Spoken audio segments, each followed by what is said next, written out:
Hey guys, me FlashTerror01 with a little update on the narrow gauge 16mm live steam loco project here. So as you can see, I've stripped this back to the bones, had it all apart, cleaned all the frames up, got all the paint off of that. The bits that are still red and black, obviously, their paintwork on that's been good enough for me to keep it as is for the moment.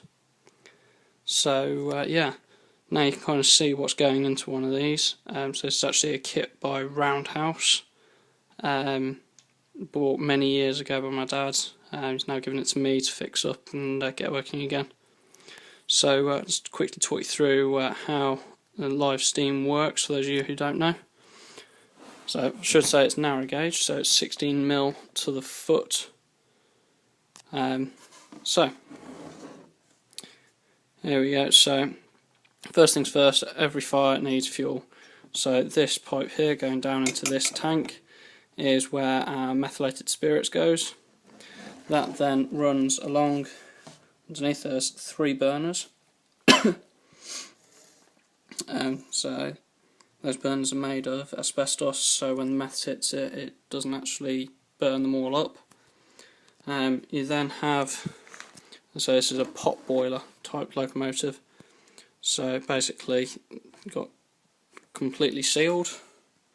There you go, around there. Seal both ends with your regular pressure valve on top. So this acts as your dome. For those of you who know what you're talking about, that's your dome. Your safety valve there. Your regulator. So for those of you wanting to know, that's what makes it go. And that, the higher you lift that, it depends how fast you go. This one here controls water, so if you overfill the water when safety valve starts blowing off, loosen that off, water comes out here, stops your boiler from exploding. We have our, it won't focus because the flash is going to be ridiculous on it. Oh no, it will. So our pressure gauge. So this runs at roughly 60 pounds per square inch. Obviously that then helps you control the pressure that is going down to the cylinders. This is your oil filler. So obviously lots of moving parts, going to need lubricating. So the way we do that is by using the steam created in the boiler to push oil through the pipes down, and you can see it runs down here across the other side and down into turn it around. There you go, there's the pipe again. Follow it around into the T section, which feeds the steam into the cylinders. Now I sat down and got the timing set for these early, and basically the way you can just about see it, move that out of the way. So there you can just see it. It goes into the top chest here, which is your steam chest. Now this chest, inside there are 3 slots, so you've got 2 entry and 1 exhaust in the centre. Basically, as the steam comes in, 1 entry will be open, the exhaust in the centre is always open.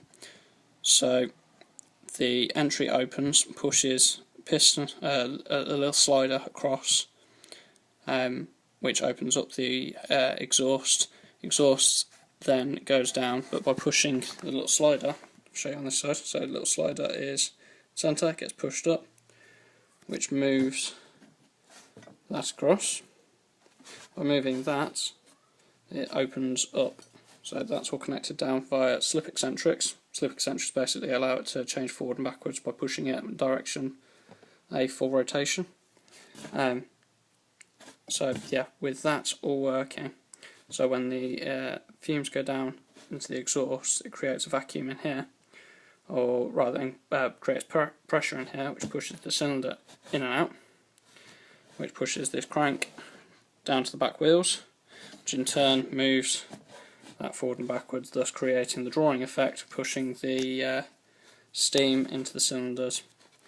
Exhaust comes out, you can just see it around there, so it's out from the cylinder up into these 2 pipes, which then go up in the chimney.